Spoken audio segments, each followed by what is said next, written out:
Good evening and welcome back to our weekly question and answer series from anash.org.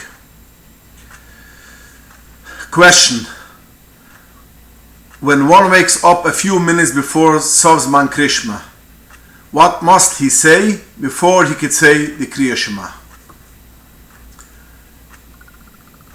The poskim have a whole discussion on this Nakida, and the Nakida, the conclusion of it is like this. If a person wakes up and he has time to say Birchas HaTorah before Kriya Shema, then he should say Birchas HaTorah and only then say Kriya Shema. Because after all, Kriya Shema is also like learning Torah. So you cannot learn Torah without making a bracha Birchas HaTorah. So therefore, if he has enough time just to say Birchas HaTorah, even without saying Birchas HaShachar, he should say Birchas HaTorah, and then he should say Kriya Shema. But sometimes it could happen, a person wakes up right before Sovzman Krishma. He has a minute before Sovzman Krishma. Now if he is going to say Birchas HaTorah, he's going to lose the Zman Krishma. So the poskim say like this. He should, if he could wash his hands and still still accomplish the Zman Krishma, that's fine. If not, he should just rub his hands on the wall or on the on the bed in the side somewhere. Rub it. His hand should be, so to speak, clean. Then he should say Kriya Shema right away, even before Birchas HaTorah. And he should only say the first two parshas of Kriya Shema, not Parshas Vayomer. Parshas Tzitzis, he will say already afterwards, after he will say Birchas HaTorah.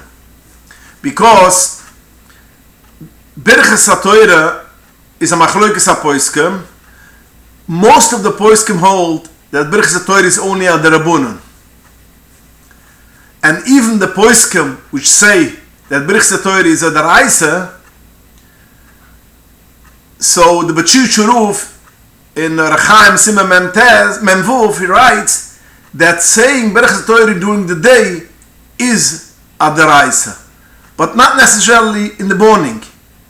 From the morning till at night, he should say during the day Birchas HaTorah, even at the end of the day. That's the deraisa. So Birchas HaTorah, according to most poskim, is a derbunan.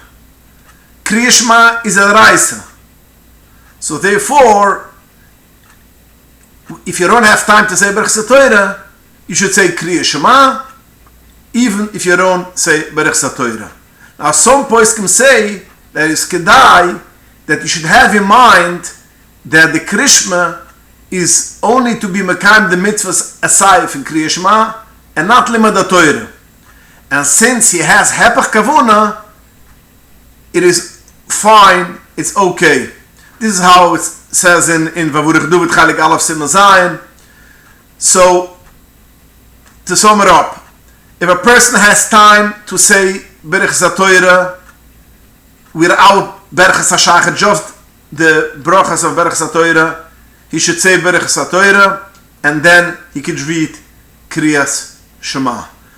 If he doesn't have time even to say Birchas HaTorah, so if he could wash his hands, that would be the best thing. But if he doesn't have time to wash his hands, he should rub his hands on the headboard of his bed or wherever, or on the wall, and he should say Kriya Shema, the first two parshias of Kriya Shema, and Parshas Tzitzis he will say afterwards. This is how the Shalosh Shivul Tzayla Chochma Chaylik Alaf Seman Alaf Paskas, and most Paskim agree with this psak. And in Skedai, that he should have Epach Kavona, that he doesn't want to be Yoitza, the Mitzvahs Esed Daraisa of Limud HaTorah. Question: I have chickens in my backyard, which is fenced in. The chickens are able to fly over the fence. Each evening they go into their coop. I then lock the coop closed. If they are not locked up, predators can get to them, as they have done in the past. Is locking them up in the coop Friday night after they have entered on their own permitted? To answer your question, it's a whole arichas, but I'm just gonna give it over briefly. The Mugnavrua Masimashim Tezain Sifkut Yid Aleph has a question and asks on the Toises Yontov a whole discussion, and the Mitni writes, is there any problem if you have chickens in your house to open or close the door? Of course not. Since it is already, it's caught already, so therefore it's not a problem. Now the Achronim have an issue with this Mugnavruam, that Maichetai here is mitter. Maybe it's Aser. And the Avnanizer and Rachaim Simkif Tzadigim al Asid Aleph explains the Mugnavruam that it means to say, since it is chickens which is a part of your household, that means it is yours, it's in your rishus. So even if you make real tzayda, it's still only Ised Rabbonon. Because a chaya or oif, which is in your possession, it is Aser only mid Rabbonon. So he wants to say that if it's only in order Rabbonon, I don't have the problem of opening up and closing the door. The kavanah here is, what does it mean? It doesn't explain it, but I think the pshat is that even when you have, let's say, a deer in your house, the shittas harashba is that you could close the door. Because opening the door and closing the door is not a problem, it's not ksina tzayda. Now, the Ram and the Rav Magid disagree with the Rashba, and we don't pass like the Rashba. But at least a Ternagel, which the whole Ternagel is only El Drabonon, as I mentioned before, because it's your Ternagel, it's your chicken, so therefore you could be a Michael. The Alter Rebbe Simeshin Teza in Sif Chov Dalet also writes that Chaya, an oif, an animal or a chicken which is in possession of a person, somebody makes tzayde, he catches it, it's potter b'Shabbos, because it is netzoiden v'omdim, it is already caught already. And then he goes into, if it's a big house, if it's not a big house, then if it's a house which is not very big, that means the coop is not very big, then it's mitter afil lekitchila. So let's get to your question. You have a situation which is your chickens, and they come back and they go into the coop and they want to stay there. It is only that if you are not going to close the coop, not they're going to go out, they are going to stay there. It is only predators will come in and eat them and kill them. So over here, yesh mukam lehukl. The Mishnah Berira in Simashin Tezayan, Sifkut Nin Ches writes that if a person, he goes into this the kidda of if a person is permitted to push in chickens in a house, and he's machmer, and he writes if the kavanah of this person to put him into the coop is only that the chickens should not be in the house and make damage, you could be Michael and be lenient. And he writes, look at the Bira Lucha. And he says, if it's chickens which is in your possession already, they know already the house, then you could be a Michael. If it's chickens which is new ones, so they're not used to your house and to the coop, then there is a problem. So in the Bira Lucha, over there he writes that since, as I mentioned before, chickens which is in your possession is only a Ised Drabonon, because it is as if Netzoid v'oibnim. Over here, if you are putting it in over there only in order they shouldn't be mazik, they shouldn't make damage to your house, it is a malacha she'en tzarich legifi. You don't need it to be in their coop. You only need it, it shouldn't be in the house, So that's called Mluch Shain Tzrich Legifa, and according to most Poiskim, it is only a drabonon. We pass like Reb Shimon, Mluch Shain Tzrich Legifa is not a drabonon. So the Mishabri writes in Bir Alocha is a tri drabon. You have two rabonons. First drabonon is that the whole tzayda is not a real tzayda. It's not real of catching animals because it is as if it is caught already. And second of all, it's a Mluch Shain Tzrich Legifa. Since you don't have kavana that you should put it into because you want to catch it, it is only that you shouldn't be mazik. So in your situation, the chickens go in automatically into the coop. You don't push them in, they go in automatic. And even if you're going to leave open the coop door, it's still, the chickens will stay in that, in the coop, in the lil. So you're doing nothing. The only thing why you are doing it is only you shouldn't have a hefset that the animals should come, the predators should come and kill the chickens, eat up the chickens, and make you hefset. So therefore, in such a case, there is a mokum to be Michael that you should be able to lock the coop, that nobody should be able to go in, any predator should go in. If you lock it in order that you are afraid that it should go out, that might be a problem. As the Mishnah Berurah itself writes, that if a person puts in the chickens into a coop and he locks it because he doesn't want that the chicken should go out, that could be a problem, at least a drabonadig problem. But in your case, if it is the case like that, they come automatic to the coop and they stay there.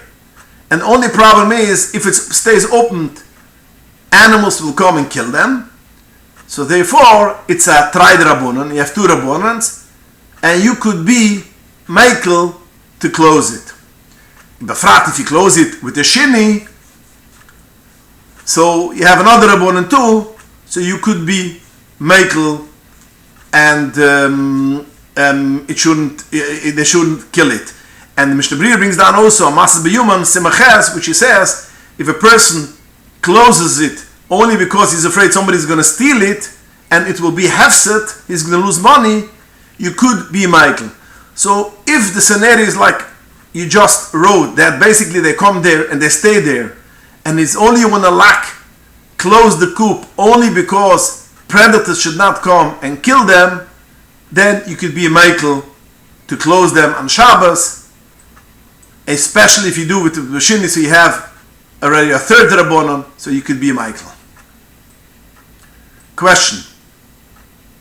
I understand that after touching shoes, one needs to wash his hands before saying any bracha. Does one have to wash his hands also when he's touching a non-leather shoes? For example, he's touching sneakers. Now this is a machlokes aposkim. The Erech Shai, one of the big poskim about 100 years ago, he writes in Sof Siman Dalet, it is only leather shoes.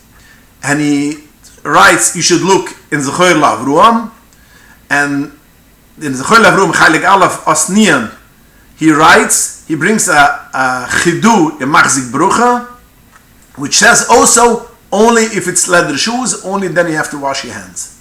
And this is also the Rav Karasik in his Sefer Pischa Oilem in Matama Shilchan, in Siman Dalet Sif Kut Chuf Alav writes also that only leather shoes and not nalai gumi, non-leather shoes. But the Emden in the Siddur writes clearly that also if a person touches non-leather shoes, he has to wash his hands. And this is also what it's pasken in Moed, Sefer Moed Lechal Chai, Reb Chaim Palaji, Hilches Tishabov, Siman Yid, Sif Mem Dalat, and also in Hilches Yom Kippurim, Siman Yid Chesiv Gimel, and also the Ben Ish Chai, and the Kaf HaChaim, all of them write that even if it's not leather shoes, if it's shoes which is from material, you still have to wash the hands, and this is the minig Yisrael, that you wash your hands even when you touch sneakers.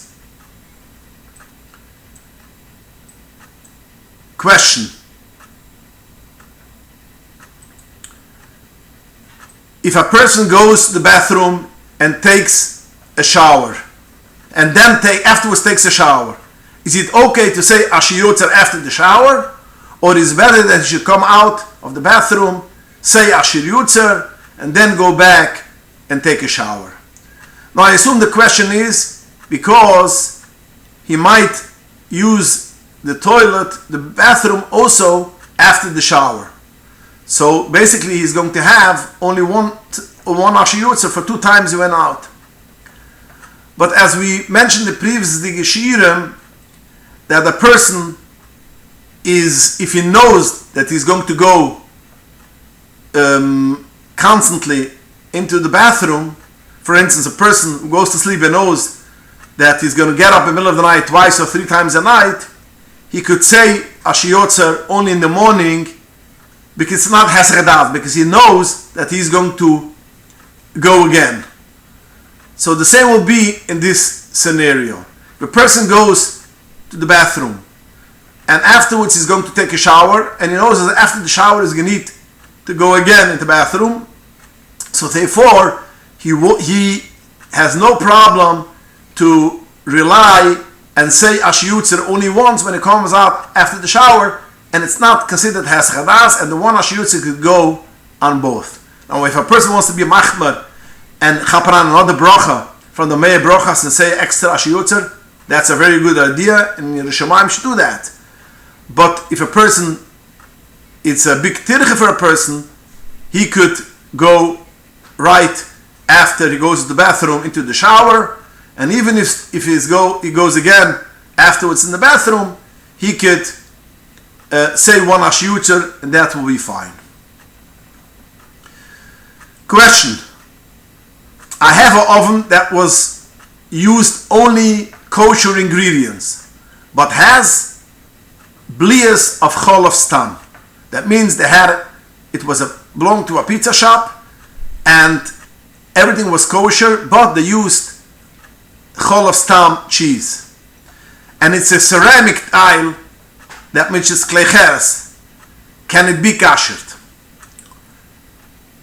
Now, in such a case, which every ingredient was basically kosher, so you don't have blias of non-kosher food, only blias of cholav stam, and you want to make libn gumer 900 degrees and even higher. The only question is, it's kleicheres. Now, in such a case, you could be makel after libn gumer to use it regularly. Why? Because there are poskim which say, although we are machmer cholav stam, not to eat and to drink, but you could be makel to use kalim, utensils, dishes which was used cholav stam without hagola. This is what it says, the Shal Shivas by Uvi, Chalik Dalat, Ebenezer Simon Kif Pai, Oschuf Aleph. Also in Chivas Ivra Simon Mem Gimel. So we have people, a poskim which say that regarding the kalim, you don't have to be machmer. But we don't rely on this poskim. That means we kasher a keli which has a blias of chulav stam, we are going to kasher it regularly. No hanuchas, no leeway. But over here in your scenario, which you're going to kasher it, and you're not only going to kasher, you're going to make libn gumer 900 degrees and up. The only problem is that it is ceramic, so in an oven, which is the case, you could be Michael to make libn gumer, and it is considered as kashered. So again, we have poskim which say that blias of chulav stam you don't have to kasher at all. We don't agree with this, we don't pass like this. But there are some poskim which say in such a way that you cannot kasher it, you could rely on that you don't need to kasher it, because there are poskim say you don't need to kasher it to begin with. And we don't rely on that either. And we kasher kalim. But if it's a kalim which is kleicheres, and you're going to make libn gumer, the only problem is kleicheres, you could be makel to use it for after kashen for Cholav Yisrael bakery. Question: do cereal like Rice Krispies, cornflakes, Cheerios, which has a OU or a hechsher, does it need to be Pas Yisrael? I know many from Yidden are makput to buy only with a reliable hechsher, that which is Bishul Yisrael, and I'm also makput to use Bishul Yisrael, but can we be Michael on this? The answer to is, you are machmer to have Bishul Yisrael. It is a very nice chimra, and you should keep on this chimra. Because we know there's a famous Rabbeinu Yoina, which Rabbeinu Yoina says, Yirai Shemayim, do not rely on the heter of Eino Oile Shilch Manucham, that it doesn't go on the table for a king, and do not rely on the heter that you can eat it when it's raw. So the Rabbeinu Yoina says Yirai Shemayim should be machmer in any case. So basically, you have such a good minig, you should continue with your minig. But a person which is not makped on it, and is a place which you cannot buy such a thing which has Bishul Yisrael, he could be lenient and purchase without Bishul Yisrael, because the way how it made, it's not really baked and it's not really cooked. It goes with the extruder, a whole process. So first of all, it's not oil al shel manucham. So when it comes to bishul, it's not oil al shel manucham, and it's not even baked either. Regarding it should be pas Yisrael, because it doesn't go a regular oven, as Rabbi Weissmandel from Monsi explained me. So if a person cannot have one which is bishul Yisrael, he could be Michael on it. If a person is in a place which he could buy, which says Bishul Yisrael, avade, it's a nice chimra that he should buy which has Bishul Yisrael. A person which cannot, he could be lenient and purchase, if he has a OU which is a reliable hechsher on it, then he could be, even though it's not Bishul Yisrael. Now, the hemshech of the question, if I change, do I have to make matan neder? Yes, you have to be matan neder, because since you are machmar of Bishul Yisrael, it is for sure in the klal of minik toif, which a person was noyek a minik toif 3 times, he has to make a toris neduram. Yes, if you want to change, you have to make a toris neduram. But it's kedai not to change to begin with, because it's a very nice chimra. If you live in an area which you could buy Bishul Yisrael, and you had this minik, it's not kedai to change. Okay, thank you for joining us, and please join us again next week, and send in your questions to inbox@anash.org. Thank you, and have a wonderful night, and a wonderful week.